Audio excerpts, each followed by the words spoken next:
வணக்கம் மக்களே. இப்போ நம்ம என்ன பார்க்க போகிறோம்னு பார்த்தீங்கன்னா, இங்கே பாருங்கள், கோஸ் அந்த மாதிரி நைஸாக அரிஞ்சு வச்சுக்கோங்க.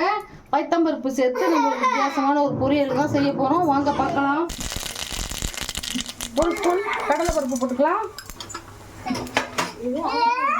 2 காஞ்ச மிளகாய் கிள்ளி போட்டுக்கலாம். ஒரு பெரிய வெங்காயத்தை இந்த மாதிரி அரிஞ்சு போட்டுக்கலாம். ஒரு கொத்து கருவேப்பிலை போட்டுக்கலாம்.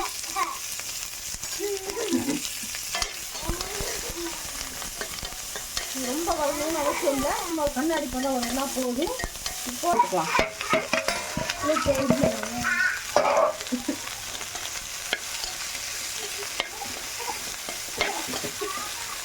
நல்லா வதக்கிக்கலாம்.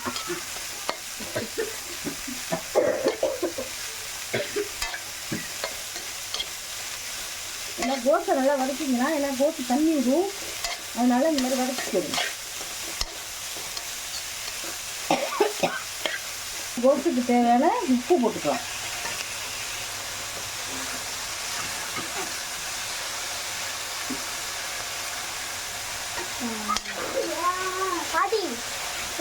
பாருங்க, நான் பைத்தம்பருப்பை 1 மணி நேரம் ஒரு 100 கிராம் பைத்தம்பருப்பை ஊற வச்சு வச்சுருக்கேன். அதையும் போட்டுக்கலாம். நான் கழுவிட்டு வச்சுருக்கேன். அப்படியே தண்ணியோட ஊற்றிக்கலாம்.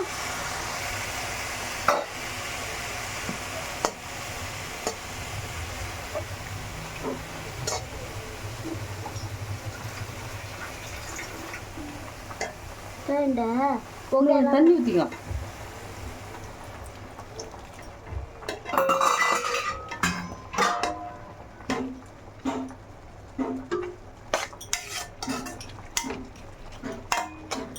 நம்ம ஊற வச்சு வச்சிருக்கிறதுனால ஒரு 10 நிமிஷத்துல வெந்துடும். இப்போ நம்ம எல்லாத்தையும் கலந்து விட்டு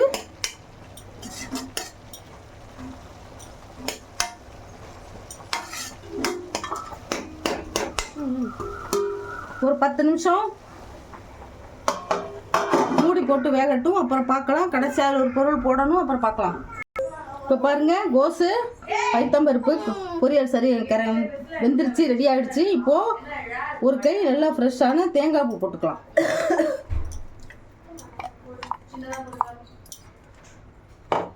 போட்டு நல்லா கழுவி விட்டுக்கலாம். மிளகாலாம் காரம்.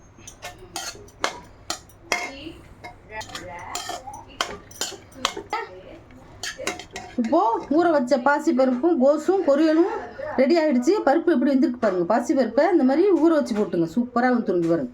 சுமார் 10 நிமிஷம் தான். இப்போ அடுப்பு ஆஃப் பண்ணிடுறேன். கோஸ் பொரியல் ரெடி ஆகிடுச்சு. இந்த ரெசிபி உங்களுக்கு பிடிச்சிருந்ததுன்னா எங்கள் சேனலை ஷேர் பண்ணுங்கள், லைக் பண்ணுங்கள், சப்ஸ்கிரைப் பண்ணி பாருங்கள். அப்போ தான் நாங்கள் போடுற புது புது வீடியோலாம் உங்களுக்கு வந்து சேரும். தேங்க்யூ, பாய்.